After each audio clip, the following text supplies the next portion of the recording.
Boa noite, povo. Como estamos aí de Páscoa, todo mundo passando pela Páscoa maravilhosamente bem. Domingo de Páscoa.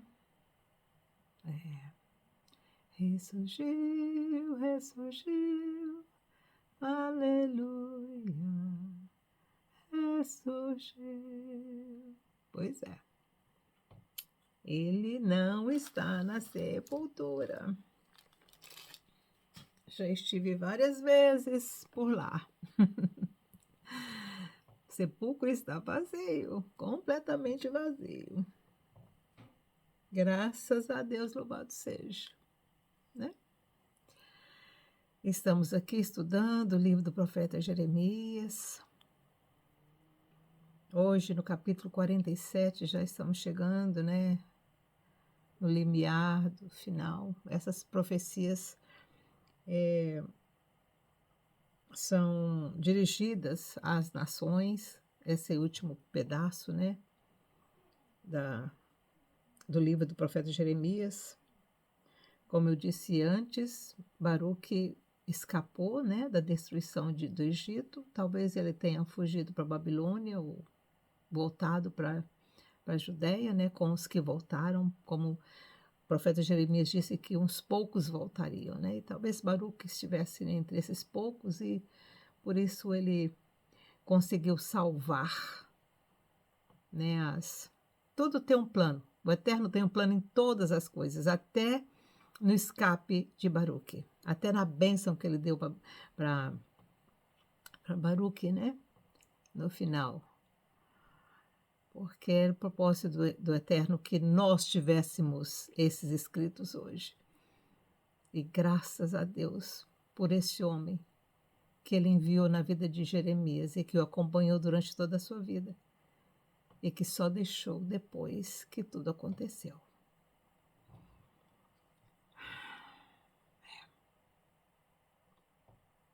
De Jeremias nós não temos nem sepulcro, né? Nem memorial do sepulcro dele, porque ele morreu numa época de guerra e fora da Judéia. Ele morreu lá no Egito com os que fugiram para o Egito, os que escaparam, saíram da Judéia, não ouviram a palavra do Eterno, não acreditaram no que iria acontecer e pagaram o preço da própria vida por isso, e levou com eles o nosso profeta. Mas já em dias avançados, Jeremias morreu com média de 70 anos, então ele morreu bem, morreu na minha idade agora, estou com 70. Teve uma vida para aquela época, em tempo de guerra. Olha que Jeremias só enfrentou guerra, gente, o tempo todinho da vida de Jeremias foi alertando os reis desde Josias sobre guerra. Josias também se aliou com o Egito para brigar contra Nínive, né? Pois é. E foi sempre assim a vida do profeta Jeremias, sempre envolvido com guerra. Talvez por isso ele tenha sido um profeta assim, tão difícil de ser estudado, porque a vida dele não foi fácil, né? Não foi uma vida fácil. Deixa eu ver como é que está lá em Jerusalém.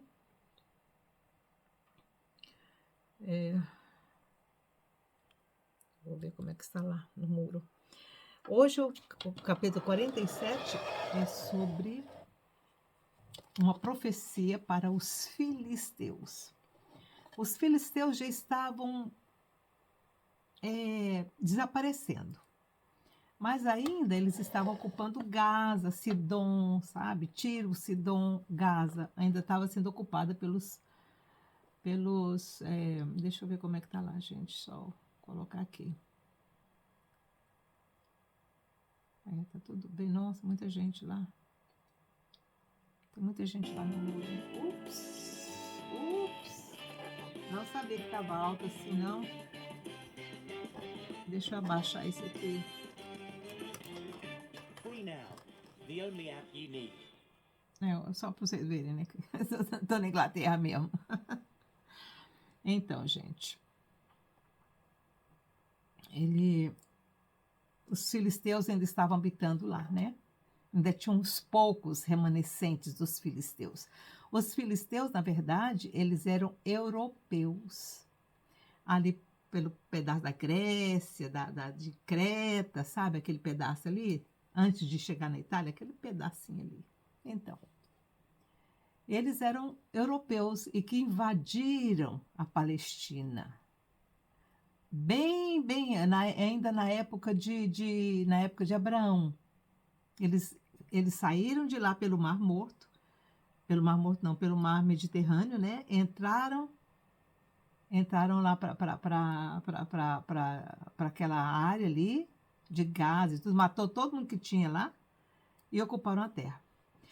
A vida de Davi foi toda brigar contra os filisteus, não sei se vocês lembram, né? Inclusive a Arca da Aliança uma vez foi roubada por eles e levado para o território dos filisteus, e aí teve aquele problema, eles ficaram doentes, aí eles mandaram a arca para um outro lugar, e o outro lugar não aceitou a arca, devolveu a arca para Jerusalém, para Davi.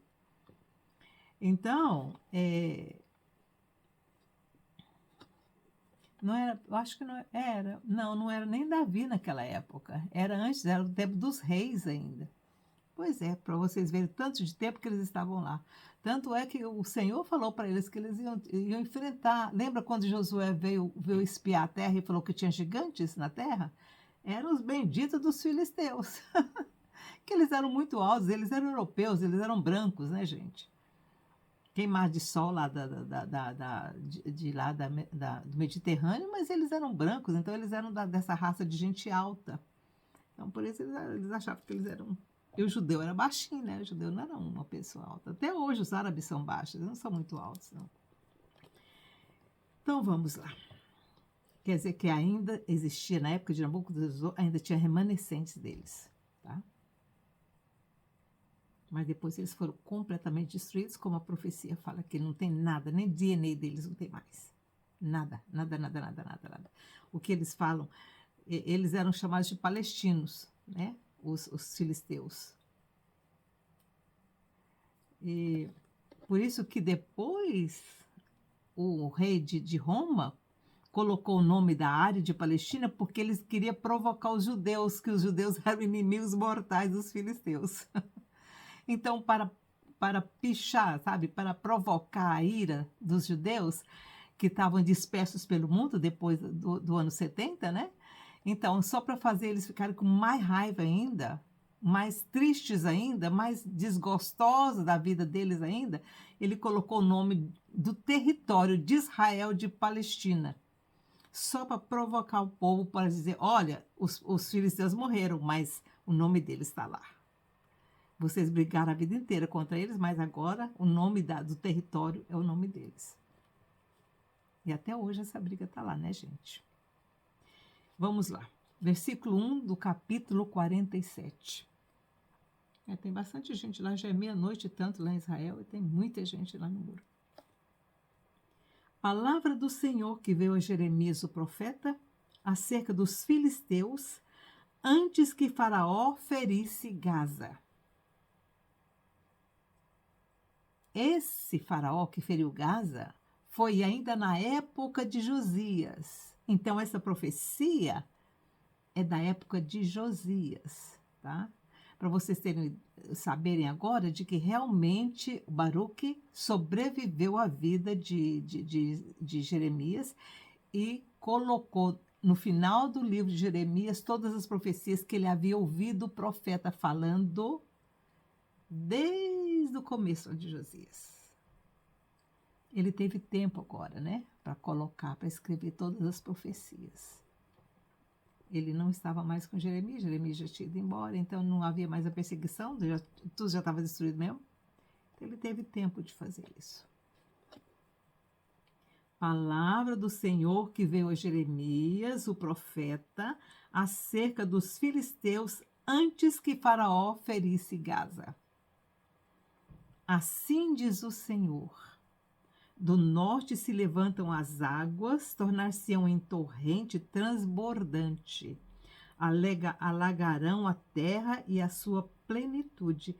a cidade e os que nela moram. Os homens clamarão e todos os moradores da terra se lamentarão. Por quê? Porque os filisteus, eles eram negociantes e comerciantes. Eles viviam viajando pelo Mediterrâneo. Eles tinham porto de Tiro e Sidom.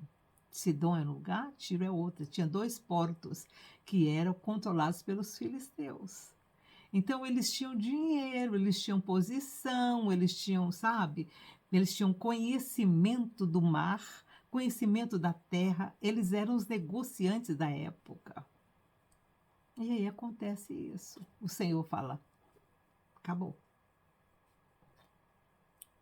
Versículo 3. Ao ruído estrepitoso das unhas dos seus fortes cavalos, o barulho dos seus carros ao estrondo das suas rodas.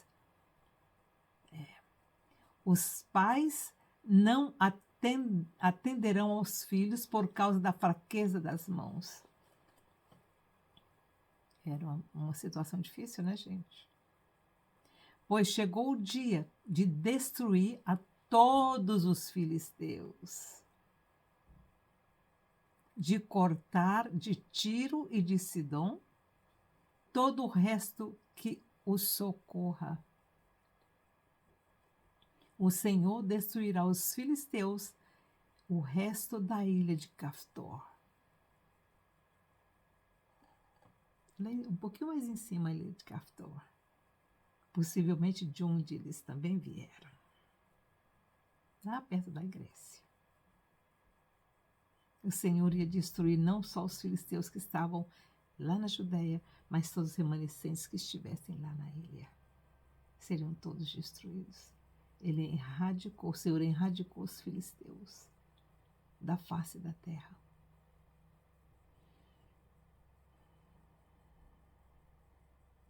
Gaza rapará a cabeça. Ascalon será silenciada. O resto da planície, até quando vos retalhareis? A espada do Senhor, até quando deixarás de repousar? Volta para a tua bainha, descansa e aquieta-te. O profeta estava cansado de tanta destruição. Ele não tinha visto nem um pouquinho ainda do que o Senhor faria. Ele ainda não tinha visto aqui a destruição de Jerusalém. Aqui ainda estava destruindo Gaza, ainda estava a Síria ainda estava brigando contra Nínive. Nínive estava brigando contra o resto do povo que estava em volta ali dele. O Egito estava, sabe, em guerra também contra Nínive, contra o rei de Nínive.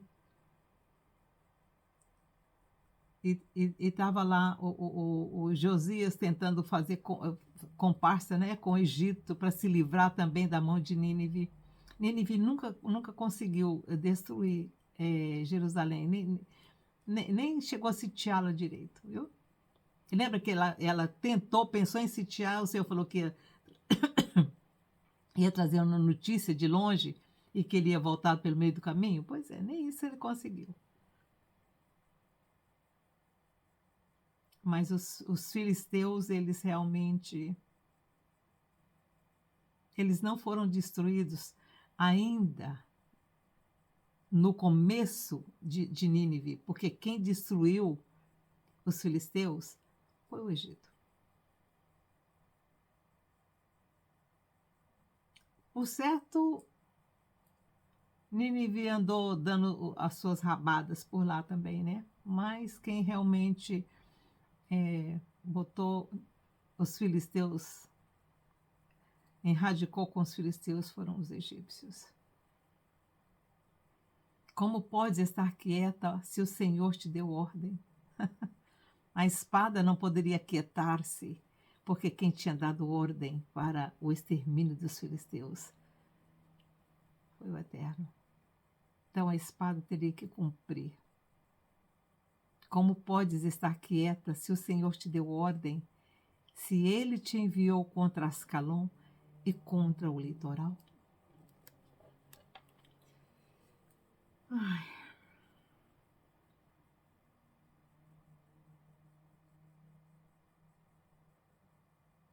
Naquela época, Israel não tinha muito acesso, Israel não tinha interesse pelo mar. Então, hoje a capital de Israel, a capital política de Israel é Tel Aviv, e Tel Aviv é na beira do Mediterrâneo, né? Mas naquela época de Jesus, nessa época aqui, ó, Israel não tinha interesse nenhum, não tinha nenhum interesse pelo mar. Tá? O único interesse que Israel tinha pelo mar era lá, o lago de Genezaré, né, que eles chamavam de mar da Galileia, por causa dos pescadores, mas eles não pescavam no mar mesmo, não pescavam no mar mesmo. Tanto é que quando o profeta Jonas quis fugir do Senhor, ele foi para Sidom, né? Tiro e Sidom, para pegar o navio que pertencia naquela época aos filisteus. Pois é. Os filisteus eram povos muito maus, viu, gente? Eles eram muito maus. A destruição deles não foi à toa, não. Eles eram muito violentos, muito violentos. Não tinham muita moral também. Eles eram muito amorais. Então chegou um momento em que o Eterno não deu conta mais, né? E eles também tinham os altares aos deuses que eles sacrificavam, né? E ele fez errar Israel. Os filisteus fizeram errar Israel muitas vezes.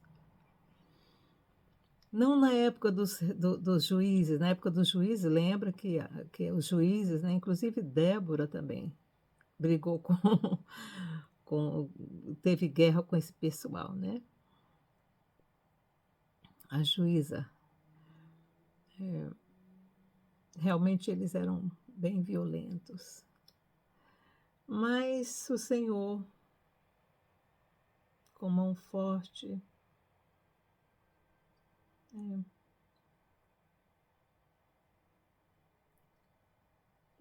nós que devemos colocar nossa barba de molho, sabe? Quem tiver barba, coloque a barba de molho. Porque nós não estamos longe também dessa situação nos acometer. Vamos orar, continuar orando, buscando a presença do Senhor, do Eterno e suplicando a misericórdia dele para as nossas vidas, né?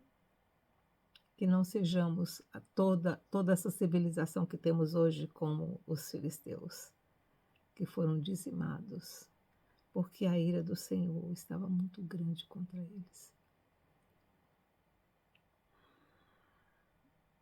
Graças a Deus, nós temos a redenção a nosso alcance.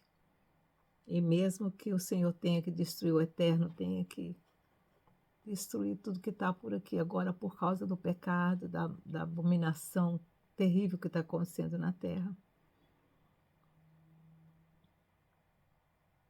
Tem um remanescente dele. E ele vai trabalhar com esse remanescente. Né?